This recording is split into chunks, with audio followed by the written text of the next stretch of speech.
Say what you wanna say to me now. I wanna wake up with you in the morning. Show me there's nothing fake to me now. Hello everyone, you're welcome back to my YouTube channel. It's your girl again, Faye, with another exciting video. Guys, this video brings good news. If this is your first time here, you're very much welcome. Please do not make it your last. And to all my returning subscribers, thank you so much for the love and the support.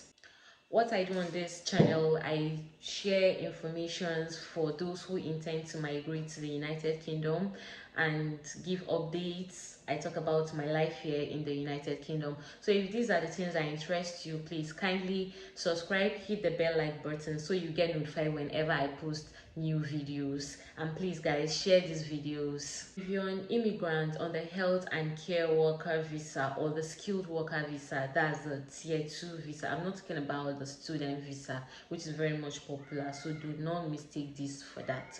So like I said, if you're an immigrant on this visa, you'll be made to understand that your work has restricted hours. There's a particular number of hours you have to work for your employer. That's the person that sponsored you or that gave you the certificate of sponsorship. There are a particular number of hours you have to work with that employer, after which you can only work for another employer for just 20 hours. Yes, you cannot exceed 20 hours. When you exceed 20 hours, you are breaching the rules, and that might affect you when you're going to apply for your indefinite leave to remain. And I do not think anybody wants to compromise that, not after working for 5 years in the United Kingdom, just when you're at the point when you'll be offered your indefinite leave to remain, and then they will notice that you worked more than 20 hours for a second employer. I don't think anybody will want that. So what I want to talk about on this video applies to just those on the health and care work visa.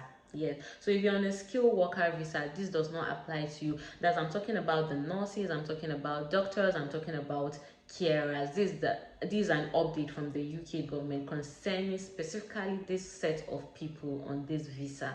So there has been some complaints for immigrants that have been on this visa because their work has restricted hours. So there has been complaints that they don't get enough from the job and they might want to take up more jobs, but because of that restriction, they are unable to. So I think the UK government wants to do something about that. And this is the update that came in February.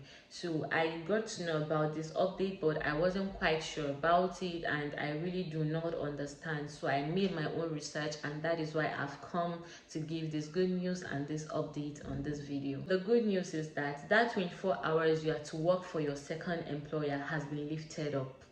Yes, it has been lifted. That is to say, you can work for a second employer for more than 20 hours. Now, you know, when you came in through this sponsorship, when you came in through this sponsorship, you were given a certificate of sponsorship, which is the license for you to come and work into the UK. Now, for your second employer, you do not need this certificate of sponsorship. You do not need this license, though there are protocols and there are procedures to which you can start working with your second employer.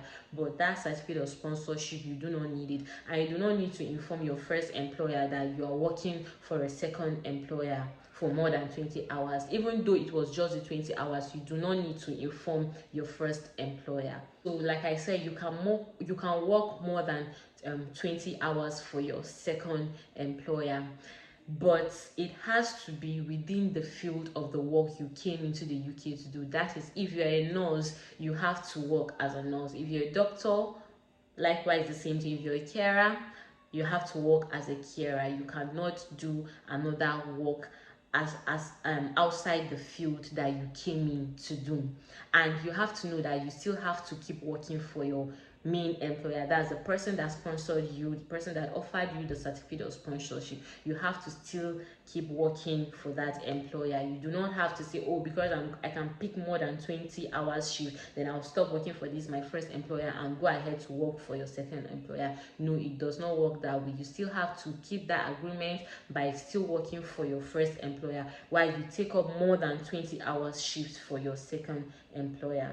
Another thing is that if you are going to work, or you might want to work outside your field, outside your field, yes, you can also work outside your field of your care work, but the work that you have to do has to be on the shortage occupation list of the UK government. Yes, the work has to be on the shortage occupation. If it's not on the shortage occupation list, please do not go and do that work. Do not go and breach that rule, and you must not exceed 20 hours. Yes, you cannot exceed 20 hours, and the work has to be on the UK government shortage occupation list. But aside that, if it's that same field you want to work, in that the field that you came into the UK to work as, then you can pick more than 20 hours shift. But aside that, you cannot work more than 20 hours, and the work has to be on the UK shortage occupation list. This just applies to immigrants that is offered the certificate of sponsorship. If you have a dependent, your dependent has no restriction from the onset.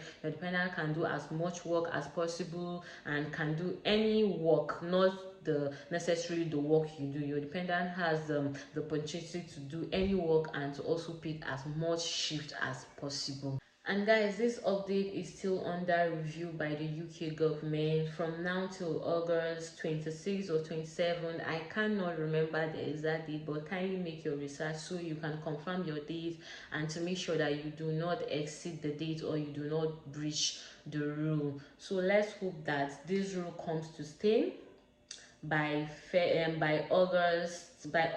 Hopefully we will get to find out, but since we have the time now, let's pick as much shift as possible. While this is still under review by the UK government, I think this is an opportunity for those on this visa to go ahead and pick as much shift as possible to earn more money and also to spend more money, because why not? You get to work more, so let's spend this money guys.